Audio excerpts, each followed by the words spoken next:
Hello, welcome to the SCGWOR here at the StarCityGames.com Legacy Open in Worcester, part of the SCGWOR brought to you by Ultimate Guard. I'm Nick Miller alongside former Players Champion Jim Davis. How you doing? I'm doing good. Now you're playing, I think we got to mention this at the forefront. If you're playing Legacy today, you need to know what this card is. Yes. Leovold Emissary of Tress is a card that is real good. Really popped up. You know, we had a Legacy Open at the end of last year where this card was just printed and it started to see a little play.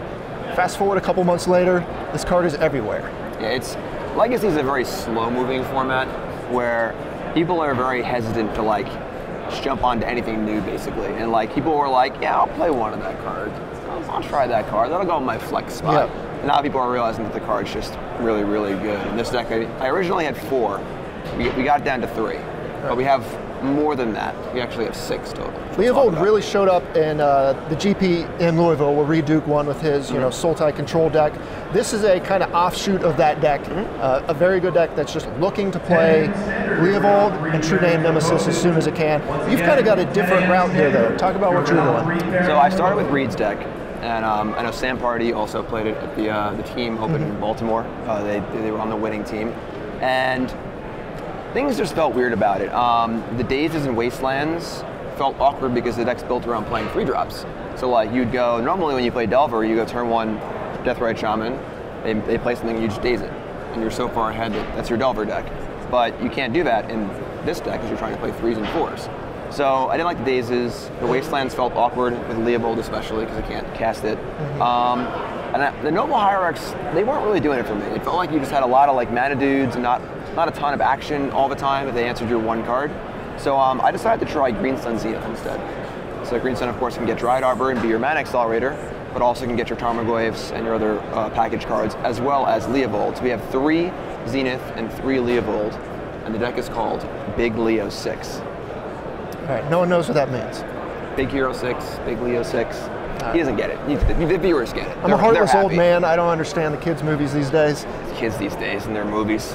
But it's interesting because we've seen this Green Sun package before. Back in the day, we're playing, Bant decks. So you would have your, kind of Stoneforge Mystic along with your Green Sun package. You would kind of have this, Maverick feel, but you also could do some crazy things with, Crater Hoof and all of that. You're just going the strict value game, trying to get as many copies of Leovold in your deck as possible, and then you kind of have this value tutor engine in the late game. Right. See, it's a Noble Hierarch. It's also a Tarmogoyf. Because the problem is if you just draw 2 or 3 Noble Hierarchs in the kind of late game, it's good, it's actually 1, Exalted or whatever, but could do better. So having your Lana or Elf, which is weaker than Noble Hierarch, also be a Deathrite or a Tarmogoyf or a Scavenging Ooze or a Leovold or the spicy sideboard cards we'll get to, is just a very, very effective thing. You're hurting my heart a little bit. I'm a big Noble Hierarch fan, but we'll let it go because you got enough going on here that'll win you over. We also have Jace. Now this is another kind of the staple of Reed's deck, Reed Duke's deck.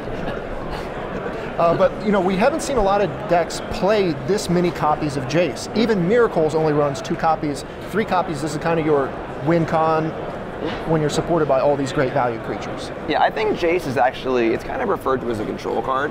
I think it's almost better as a tempo card. It was played in a lot of the Lotus Cobra decks back in the day, where you're playing sort of a forward proactive plan, and then when you're able to play Jace, you're already kind of ahead, and then Jace sits in play and you can't lose. Miracles is trying to play defensively and get to a stable spot to cast Jace. We can just cast Jace on turn 3 or even turn 2, thanks to a spicy one you got there on the right.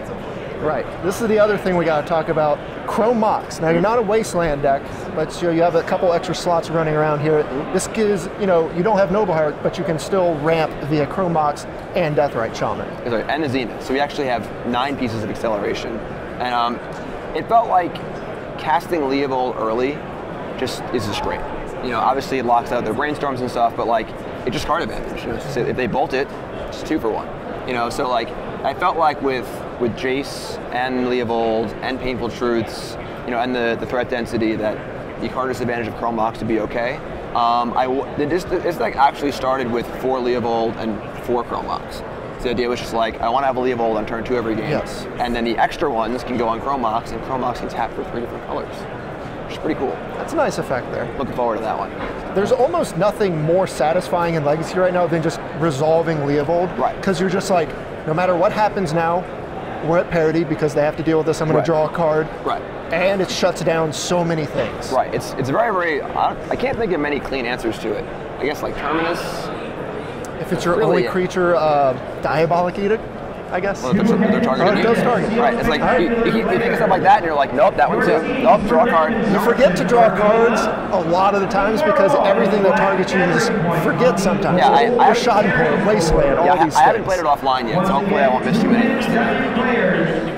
Obviously, on Magic Online's pretty friendly in that regard. You can never miss. Right, Magic Online's like, hey, you were targeted with that Thoughtseize, or so on and so forth. I think my favorite interaction is Thought-Knot Seer. When they target you, you get to draw a card. When it dies, you get to draw 2 cards because it also targets you on the way out. Really? Yeah.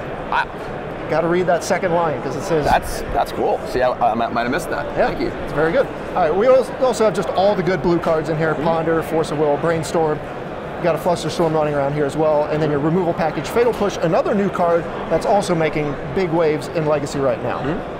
Cheap answer, can kind of answer Tarmogoyf all the way up to, 4 drops, which there aren't many in the format. Yeah, my old Sultai Delver deck used to play 2 Disfigure, which showed the importance of having a 1-mana kill spell. Fatal Push is a little bit better. A little bit better. Tiny bit.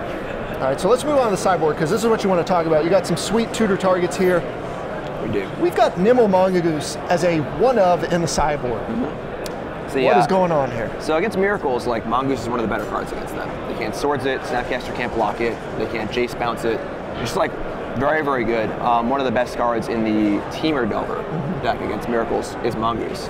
So, and their way to kill it is Terminus, which puts it back into your deck. Coincidentally, so you can get it again with your Zenith.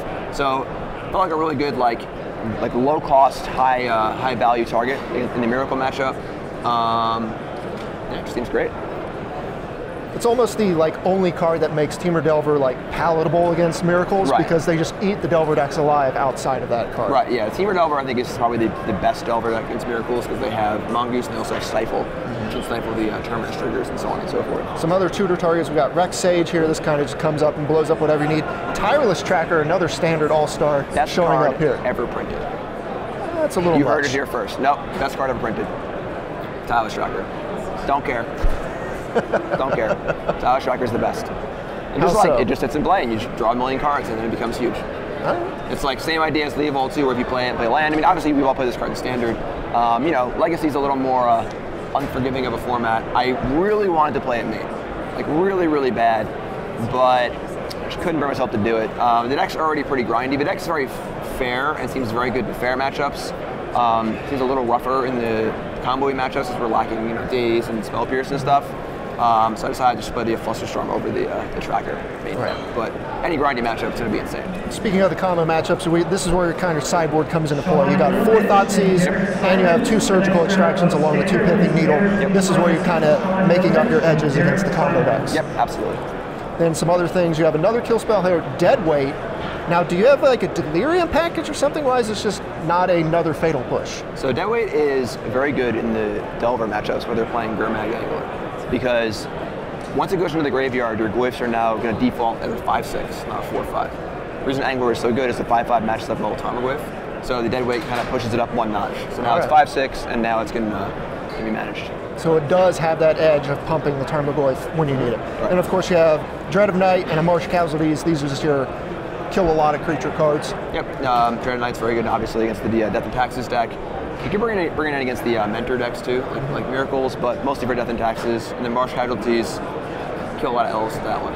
Kills elves, also a good way to get rid of opposing True Name Nemesis. Yes, that's also true. All right, so do you got a lot of reps with this deck, or is this something you kind of brewed up and you've just been itching to play? Want me to lie to you or tell you the truth? Tell the truth, of course. 3 matches. All right. I had a wedding last night. My good friend Brian got married, and I tried to sneak in a match before the wedding. My opponent was taking 5 minutes for every action. I had to concede the match and go to the wedding. Right. So priorities. We got a few. Yeah, I mean, this actually started because I played my old Sultai Delver deck in a league when I was streaming earlier in the week, and I went 0-4. And I was just like, I'm gonna try something else. The times have changed. Yeah, and then I played Reed's deck in a league. I went 4-1, but I just felt like I wanted to change some things, and here we are. We're playing Chrome Boxes and Nimble Mongoose on our sideboard. All right, well, you have 2 buys. What are your predictions for this weekend? I'm going to do great. All right, you heard it here first. Going to do great. You got Chrome Box, Leovold, Nimble Mongoose. Jim, thanks for joining me here in the sideboard. Thanks for Stay having tuned me. to StarCityGames.com all weekend long for the action here in Worcester.